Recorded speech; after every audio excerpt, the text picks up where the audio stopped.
Lorsqu'on parle de cinéma, on pense d'abord et avant tout à l'image. Comme cinéaste, vous allez devoir faire preuve d'une grande maîtrise des images que vous allez montrer à votre public pour attirer son intérêt. Lorsque vous filmerez, vous ferez toujours attention aux éléments suivants. Les plans que vous allez utiliser, le cadrage, ce qu'on retrouve dans l'écran, les différents éléments, l'éclairage et le mouvement. Où est le mouvement? Dans la caméra, dans ce que l'on voit, il doit y avoir du mouvement, on est au cinéma. Tous ces sujets seront abordés dans la capsule doc d'aujourd'hui, sauf l'éclairage.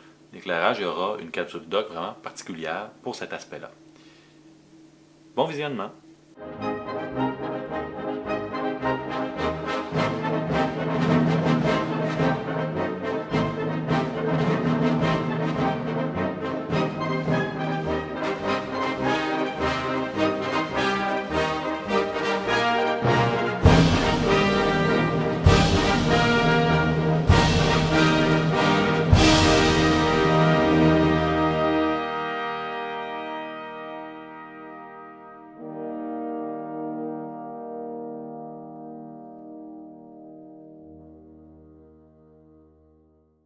Mon nom c'est Jay Steele.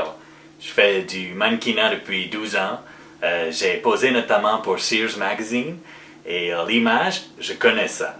Je suis Serge Clément, photographe amateur. Je me suis inscrit à une séance de cours de photographie à la ville cet hiver. C'est compliqué, mais j'adore ça. Je suis expert en tic-tac-toe. J'ai remporté de nombreuses médailles. Ce que ma longue carrière m'a apprise, c'est que l'œil aime regarder une image, mais qu'il aime surtout regarder une image dans la jonction entre les différentes lignes sur la grille du tic-tac-toe. C'est bon à savoir lorsqu'on fait une composition photographique ou que l'on se présente à un tournoi de tic-tac-toe. Rien n'empêche de faire une image centrée, mais l'œil est généralement plus satisfait s'il regarde une image dont la composition sollicite la grille du tic-tac-toe.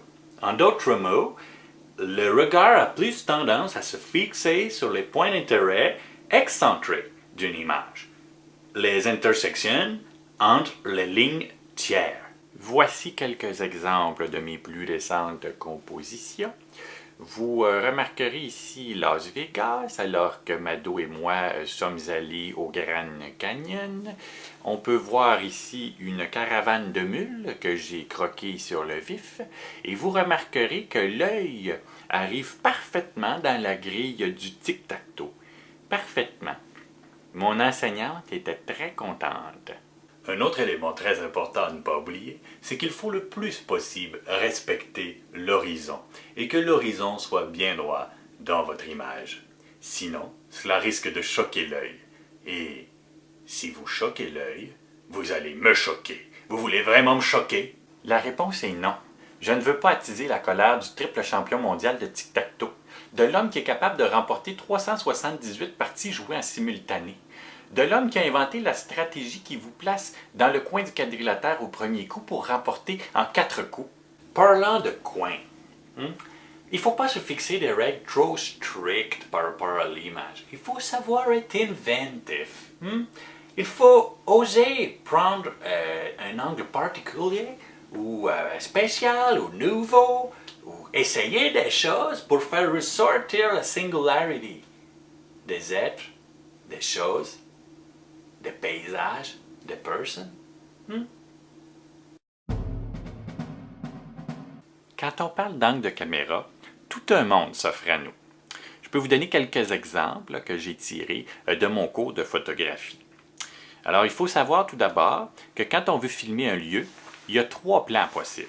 Alors, le premier, c'est un plan général. Alors, on l'utilise pour situer le récit dans un paysage. Ensuite, on a le plan d'ensemble.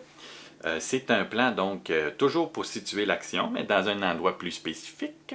Bon, là, on a un plan de demi-ensemble. On présente l'endroit, mais seulement partiellement. On comprend où on est, mais on doit s'imaginer le reste. Quand il s'agit de filmer un personnage, il y a plusieurs autres plans qui s'offrent à nous. On va utiliser ici Jay Steele comme modèle. C'est un célèbre mannequin. On a d'abord le plan pied, où on voit là où les personnes de la tête aux pieds. On a ensuite le plan italien, où on voit là où les personnes des genoux jusqu'à la tête. On a aussi le très connu plan américain, où on voit les personnages de la mi-cuisse jusqu'à la tête. Alors, on peut continuer de voir les personnages en action et leurs actions, tout en pouvant les situer dans un lieu. Ensuite, le plan taille, de la taille jusqu'à la tête. Ça nous permet en général de pouvoir nous concentrer sur l'échange entre deux personnages. Encore plus près, on a le plan rapproché, de la poitrine jusqu'à la tête. Ensuite, nous avons le gros plan, qui est essentiellement la tête, et ça nous permet en général de mettre l'emphase sur des émotions vécues par un personnage. On a aussi le très gros plan, encore plus près, qui nous permet de voir un détail du visage seulement, ou une partie du corps pour pouvoir, par exemple, voir un doigt qui est en train de chatouiller quelqu'un. On a aussi les plans de plongée et de contre-plongée qui vont créer un certain effet. Donc, si on est en plongée, on regarde du haut ce qu'on est en train de filmer. Alors, si par exemple on veut vraiment montrer qu'on est un adulte qui regarde un enfant, ça va donner un petit peu un aspect de vulnérabilité à notre sujet. Sinon, on peut lui donner le magnifier, si on prend plutôt la contre-plongée, pour le voir vu du bas. Et là, il va avoir l'air plus glorieux, n'est-ce pas, Jay Steele? Bon, nous ne sommes pas non plus obligés de filmer des lieux ou des personnages. On peut filmer des objets. À ce moment-là, les mêmes plans peuvent s'appliquer pour des objets. Selon ma charmante enseignante du cours que je suis actuellement au centre communautaire de la ville de Pointe-Claire, l'important, c'est de ne rien laisser au hasard. Alors, vous devez vraiment réfléchir à l'effet que va apporter un plan chez votre spectateur, à l'information aussi qu'on va transmettre à son spectateur avec tel ou tel type de plan. Finalement, ce qui est important, c'est que dans une scène, ce serait bien d'utiliser plusieurs types de plans afin d'ajouter au dynamisme de votre récit. Merci. Nous avons parlé des plans statiques, où la caméra ne bouge pas, mais vous pouvez aussi mettre la caméra en mouvement. Après tout, le cinéma, c'est les images en mouvement, Donc pourquoi pas bouger la caméra? Ici Serge Clément, je suis aussi un passionné de cinéma. Alors au cinéma, on a souvent des plans fixes, mais aussi des plans où la caméra est en mouvement. On va analyser ça ensemble. Alors, d'abord, on a le plan aérien. On filme ce qu'il y a en bas, vu du ciel. Alors, c'est assez intéressant. Cependant, ça prend beaucoup d'argent. Ça prend un drone ou un hélicoptère pour aller voir ça du ciel. Mais ça permet de voir des scènes vues du haut. Ça peut être bien pour une scène à grand déploiement, comme un combat ou tout ça. On a ensuite le plan panoramique. Ça vous prend un trépied, c'est très classique. La caméra ne bouge pas, sauf avec un axe de rotation, de gauche à droite, horizontale, ou de bas en haut, comme ça, sur l'axe vertical. Alors, ça vous permet de voir un édifice ou de voir un paysage de gauche à droite. Ça peut être bien. C'est un beau mouvement fluide, très classique, très beau. Ça rajoute du mouvement à votre film. Sinon, on a le zoom. Le zoom, ça peut être bien.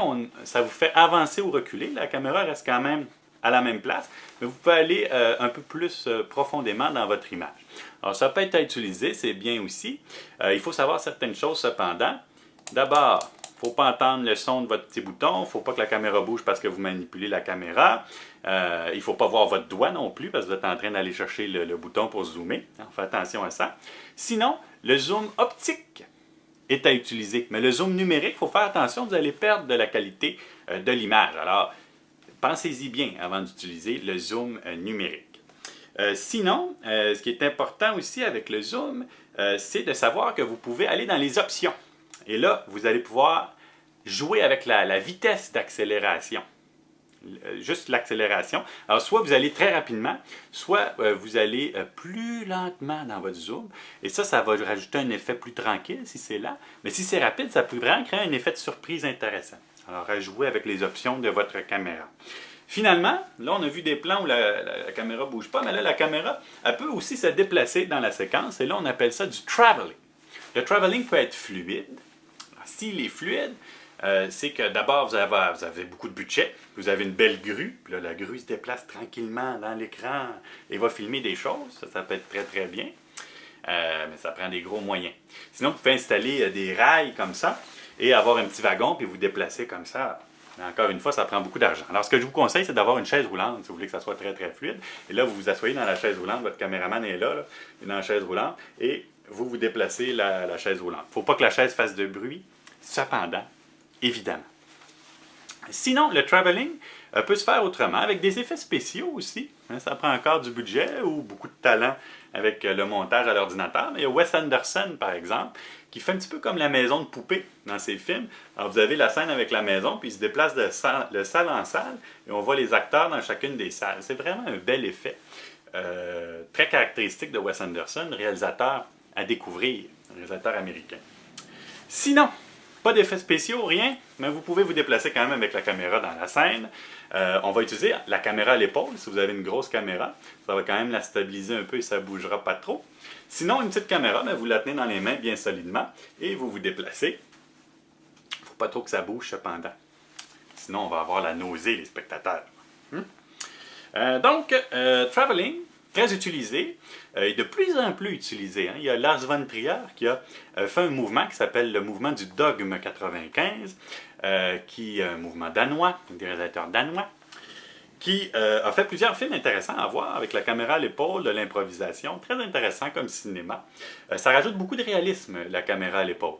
Alors à découvrir Lars von Trier, entre autres avec Dancer in the Dark, et avec Dogville. Deux très bons films. Vous pourriez voir d'autres films de Lars von Trier, mais attention, il y en a que ce n'est pas nécessairement approprié pour votre âge, vous êtes peut-être mieux d'attendre. Hein? Dancer in the Dark et Dogville, ça va très bien. Donc, oui, caméra à l'épaule, on se promène et on évolue dans la scène, ça rajoute du réalisme. Vous pouvez utiliser ça pour faire de la première personne, c'est-à-dire le spectateur, c'est lui qui se déplace dans la scène. Alors, ça donne cette impression-là. J'ai vu ça dans un film de François Truffaut récemment, très très bien, qui s'appelle Baiser volé. C'est très très bien, il se promène dans la maison, puis c'est nous, on se promène dans la maison et on regarde, oh, ils sont où, les acteurs, ils sont où, on les voit pas, ah, ils sont là. Alors, ça rajoute une espèce d'effet de suspense. Ça peut être utilisé dans des films d'horreur, cette technique-là, de filmer à la première personne. Sinon, des fois, on utilise le plan séquence. Le plan séquence, c'est un long plan, donc souvent, on va vouloir bouger la caméra en même temps, la déplacer d'un endroit à l'autre, pour continuer à filmer, mais on n'arrête jamais de filmer. C'est ça un plan séquence. Donc, je pèse sur On et je ne rappuie pas sur On avant longtemps. Alors, il y a plusieurs scènes qui se passent sans que j'ai réappuyé sur mon On. Donc, il y a un seul plan. C'est ça le plan séquence pendant une très longue période. Ça peut être tout le film. Et là, c'est un énorme défi. Hein? Les acteurs ne peuvent pas se tromper, ils ne peuvent pas avoir d'erreur et on doit reprendre au complet le film s'il y a eu une erreur. Alors, plan séquence, c'est plus un défi que d'autres choses, mais ça peut être intéressant aussi à savoir, du moins que ça existe. Ça fait un petit peu le tour avec les mouvements qu'on peut faire avec la caméra. Alors, amusez-vous avec ça. Alors, je suis un magicien de la mise en scène. Je suis là pour vous faire connaître un petit peu des trucs et astuces pour faire naître la magie au cinéma. Conseil numéro 1, gestion du décor. Je commence avec un petit tour de magie. Alors, vous choisissez une carte, c'est celle-là, c'est la dame de pique. Comment ai-je fait pour le savoir? Eh bien, sachez que rien n'est laissé au hasard dans un film.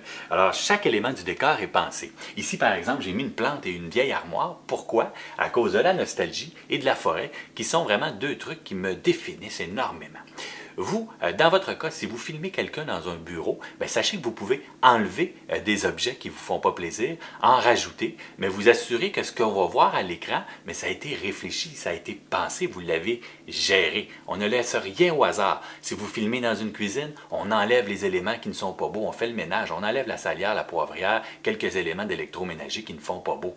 Vous feriez la même chose si vous vouliez vendre votre maison, hein, vous aménagez, vous faites le ménage. Alors faites la même chose avec votre caméra. Lorsqu'on fait un vrai film, hein, il y a même un rôle sur le plateau qui est de simplement vérifier de ce qui se passe à l'arrière, qu'est-ce qu'il y a à aménager, s'assurer que tout est conforme dans le décor. Hein. C'est vraiment une dimension qui est importante et à ne pas négliger. Tu sais, moi, j'ai un spectateur. Fait que là, qu'est-ce que tu penses que je fais, là, genre? Je regarde tout. Tout ce qu'il y a dans l'écran, là, je scanne ça, là. Même si c'est juste moi qui parle, je vais regarder à côté, tu sais. Je regarde tout. Fait que toi, il faut que tu fasses attention, là, s'il y a une craque dans le mur. m'a regardé à craque dans le mur s'il y a une bibliothèque. Mais je vais regarder chaque livre dans la bibliothèque. Fait qu'ils sont mieux d'être pertinents, là. Tu sais? Conseil numéro 2, gérer les personnages. Alors, j'ai un petit ami ici qui s'appelle Pitou, et je vais le mettre dans un sac ici, et oups, il disparaît, on ne le revoit plus jamais. Pourquoi? Parce que j'ai décidé qu'on n'allait plus le voir dans toutes les capsules Doc. C'était la seule fois. Et c'est moi qui décide, je suis réalisateur. Vous devez assumer votre rôle et diriger vos personnages, leur montrer que vous êtes en confiance, que vous êtes en contrôle et que vous savez ce que vous voulez. Alors, guidez-les, dites-leur quoi faire, quoi dire, comment intervenir. Donc, rassurez-les, c'est vous le maître à bord. Alors, petit conseil par rapport à ça, on essaie d'éviter que les personnages regardent la caméra parce qu'ils ont tendance à faire ça lorsqu'ils n'ont pas de pratique dans un documentaire. Si vous interviewez quelqu'un, placez-vous à côté de la caméra et demandez-lui de vous regarder. Ça va être mieux comme ça, sinon ça indispose un peu quand les personnages vous regardent directement. Dans ce cas-ci, c'est une capsule, c'est pas pareil, c'est pas un documentaire, c'est pas une histoire que je suis en train de vous raconter. Donc, je suis pas en train de briser la magie de l'histoire en ce moment. C'est ça l'affaire, je vous parle, c'est connu. On comprend? Ça m'intimide là, quand quelqu'un me regarde droit dans les yeux là, au cinéma. Surtout quand c'est Sauron, là, le grand maître de la terre du milieu. Là. Mais ça me fait peur. Conseil numéro 3, gérer l'information. Alors, petit tour de magie, je vais vous faire apparaître des animaux.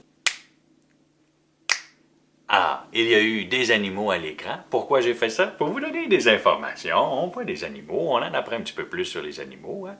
Alors, vous devez faire la même chose, c'est-à-dire gérer l'information, montrer les choses aux spectateurs. Ça va plus loin que juste se dire « Ah, je vais montrer les lieux, je vais montrer les objets ». C'est l'idée aussi de se dire « J'ai entendu un camion passer. Peut-être qu'il faudrait montrer le camion, comme ça. » Le spectateur va mieux comprendre ce qui se passe. Ça sent le café dans l'appartement? Eh bien, filmez la cafetière. Comme ça, on va comprendre que ça sent le café. Alors, ce sont des choses auxquelles il faut penser lorsqu'on est réalisateur. Faut le voir pour le croire, tu sais. Conseil numéro 4, filmer des scènes d'habillage. Petit tour de magie, je vais disparaître. Voilà. On appelle ça des stock shots que vous êtes en train de voir dans le jargon. C'est des scènes d'habillage, autrement dit. Le but, c'est de prendre des images pour habiller votre vidéo. Ces images peuvent être utilisées dans le générique, les entrevues, la narration.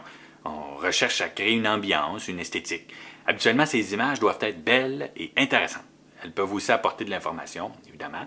L'objectif est de dynamiser le montage et de limiter les longs plans statiques. Pour vous donner une idée, un bon rythme serait un plan aux 5 secondes. Dans certaines publicités, dans certains vidéoclips, on a un plan aux 2 secondes.